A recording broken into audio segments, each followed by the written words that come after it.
Real estate broker పై ఈటెల రాజేందర్ ఆగ్రహం వ్యక్తం చేశారు. రియల్టర్ ని చెంపదెబ్బ కొట్టారు ఎంపీ ఈటెల రాజేందర్. మేడ్చల్ జిల్లా పోచారంలో ఈ ఘటన చోటు చేసుకుంది. పేదలను ఇబ్బంది పెడుతున్నారన్న ఫిర్యాదులతో అనుచరులతో పాటు వచ్చిన ఎంపీ ఈటెల రాజేందర్ పేదల భూములు కబ్జా చేసి బెదిరిస్తున్నారని ఆగ్రహం వ్యక్తం చేశారు.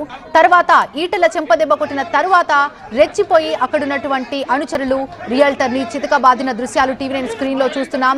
MP Etela Rajender real estate broker పై చేయి చేసుకున్నారు. రియల్టర్ ని చెంపదెబ్బ కొట్టారు ఈటెల రాజేందర్. మేడ్చల్ జిల్లా పోచారంలో ఈ ఘటన జరిగింది. ఈ ఘటనకు సంబంధించిన దృశ్యాలు టీవీ9 స్క్రీన్ లో ఎక్స్క్లూజివ్ గా చూస్తున్నాం. పేదలను ఇబ్బంది పెడుతున్నారన్న కారణంతో అనేకమైన ఫిర్యాదులు రావడంతో అనుచరులతో పాటు వచ్చిన ఎంపీ ఈటెల రాజేందర్ పేదల భూములు కబ్జా చేస్తున్నారని తెలుసుకొని వారు బెదిరింపులకు గురి చేస్తున్నారని ఈటెల ఆగ్రహం వ్యక్తం చేశారు. అంతేకాకుండా ఈటెల చెంపదెబ్బ కొట్టారు రియల్టర్ ని. అయితే రియల్టర్ పై చేయి చేసుకున్న అనంతరం రెచ్చిపోయి రియల్టర్ ని అక్కడ ఉన్నటువంటి అనుచరులు చితకబాదిన దృశ్యాలు టీవీ9 స్క్రీన్ లో చూస్తున్నాం. 40 గజాలు 60 గజాల్లో ఇల్లు కట్టుకున్నటువంటి పేదల వాళ్ళు నూతన సంవత్సర శుభాకాంక్షలతో మెడికవర్ ఫెర్టిలిటీ మీకు అందిస్తోంది ఉచిత కన్సల్టేషన్ మరియు అల్ట్రాసౌండ్ స్కానింగ్. అలాగే సీమెన్ అనాలిసిస్ పైన 50% డిస్కౌంట్, సాధారణ రక్త పరీక్షల పైన 10% డిస్కౌంట్ తో పాటు IUI ఉచితం.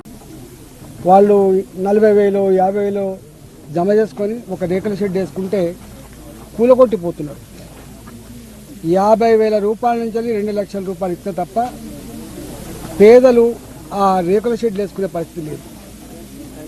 దాని మీద నేను రెవెన్యూ మంత్రి గారితో మాట్లాడినా, కలెక్టర్ గారితో మాట్లాడినా, సిపి గారితో కూడా మాట్లాడినా.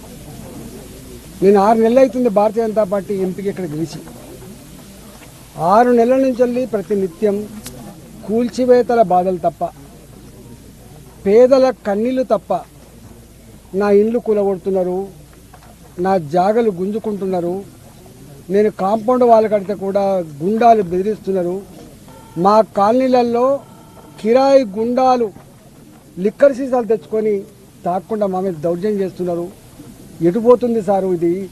ఇంత పెద్ద విశ్వనగరం అని చెప్తా ఉన్నారు, ఇంత గొప్ప పోలీస్ అని చెప్తా ఉన్నారు, పేదల ప్రాణాలకు రక్షణ లేకుండా పోతుందని చెప్పి కన్నీళ్ళు పెడతా ఉన్నారు.